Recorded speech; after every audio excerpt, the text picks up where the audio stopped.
আসসালামু আলাইকুম। নতুন আরও একটি পর্বে আপনাদের সবাইকে স্বাগত। আজকের পর্বে তৈরি করে দেখাবো কোনো রকম চিজ বা মেয়োনেজ ছাড়াই ঘরে থাকা সাধারণ কিছু উপকরণ দিয়ে দারুণ মজার চিকেন পিৎজার রেসিপি। আশা করছি আমার আজকের রেসিপি আপনারা সকলেই উপভোগ করবেন।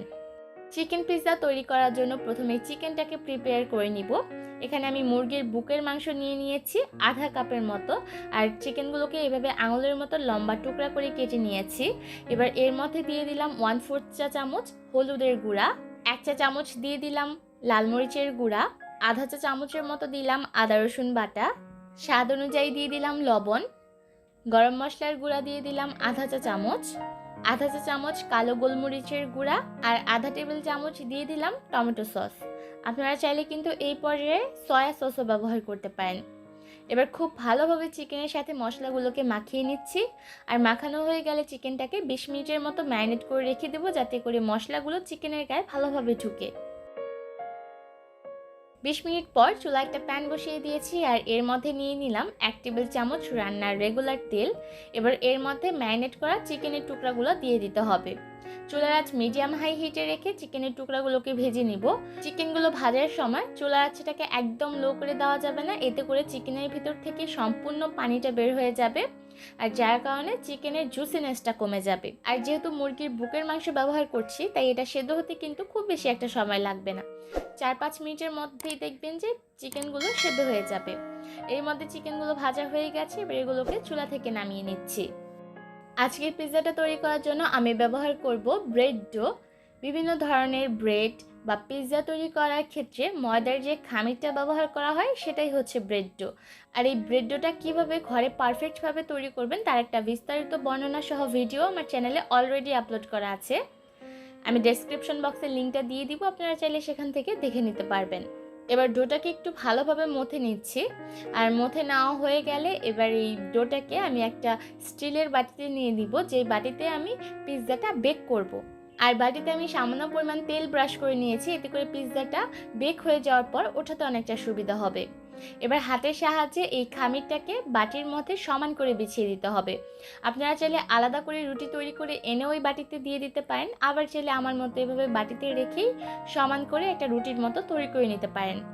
আঙুলের সাহায্যে এভাবে করে চেপে চেপে রুটির সাইডের অংশগুলোকে একটু উঁচু করে দিচ্ছি, এতে করে পিৎজাটা দেখতে সুন্দর লাগবে। যেহেতু আজকের পিৎজা তৈরি করতে আমি মেয়োনেজ বা চিজ কোনোটাই ব্যবহার করছি না, তাই এগুলোর সাবস্টিটিউট হিসেবে আমি ব্যবহার করছি হোয়াইট সস। আর এই হোয়াইট সসটা কীভাবে ঘরে পারফেক্টভাবে তৈরি করবেন তার একটা বিস্তারিত বর্ণনা সহ ভিডিও আমার চ্যানেলে অলরেডি আপলোড করা আছে। আমি ডেসক্রিপশন বক্সে লিঙ্কটা দিয়ে দিব, আপনারা চাইলে সেখান থেকে দেখে নিতে পারবেন। এবার রুটির মাঝের অংশগুলোকে আমি একটা কাঁটা চামচের সাহায্যে গর্ত করে দিচ্ছি, যাতে করে পিৎজাটা বেক হওয়ার সময় মাঝের অংশটা খুব বেশি ফুলে না উঠতে পারে, আর এতে করে পিৎজাটা দেখতে অনেকটা সুন্দর দেখা যাবে। এবার এর মধ্যে দিয়ে দিলাম 1 টেবিল চামচ টমেটো সস। দিয়ে দেওয়া হয়ে গেলে খুব সুন্দরভাবে বিছিয়ে দিচ্ছি। তারপর এর মধ্যে দিয়ে দিব 2 টেবিল চামচ হোয়াইট সস। আপনারা আপনাদের পছন্দ অনুযায়ী কম বেশি করে এই হোয়াইট সসটা দিয়ে দিতে পারেন। হোয়াইট সস দেওয়া হয়ে গেলেও সমান করে বিছিয়ে দিতে হবে। আর বিছিয়ে দেওয়া হয়ে গেলে এর মধ্যে আগে থেকে ভেজে রাখা চিকেনের টুকরাগুলো দিয়ে দিতে হবে। নিজেদের পছন্দ অনুযায়ী কম বেশি করে এই টুকরা সাজিয়ে দিতে হবে। একটা পেঁয়াজকে 4 ভাগ করে কেটে আমি এর পাপড়িগুলোকে খুলে নিয়েছি, এবার এগুলোকে বিছিয়ে দিচ্ছি। তবে আপনারা চাইলে কিন্তু ক্যাপসিকাম ব্যবহার করে কিংবা গাজর ব্যবহার করেও পিৎজাটা তৈরি করতে পারেন। এবার উপর থেকে আরও একটু হোয়াইট সস দিয়ে দিচ্ছি। ব্যাস, এবার এই পিৎজাটাকে বেক করে নেওয়ার পালা। আর বেক করার জন্য চুলায় একটা প্যান বসিয়ে এর মধ্যে একটা স্ট্যান্ড দিয়ে দিয়েছি।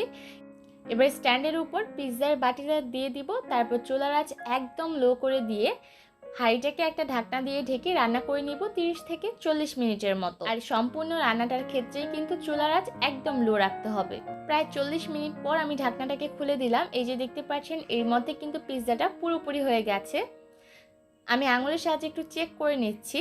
সাইডের অংশগুলোকে যদি চাপ দেওয়ার পর এভাবে স্পঞ্জি মনে হয়, তাহলে বুঝতে হবে যে পিৎজাটা পুরোপুরি বেক হয়ে গেছে।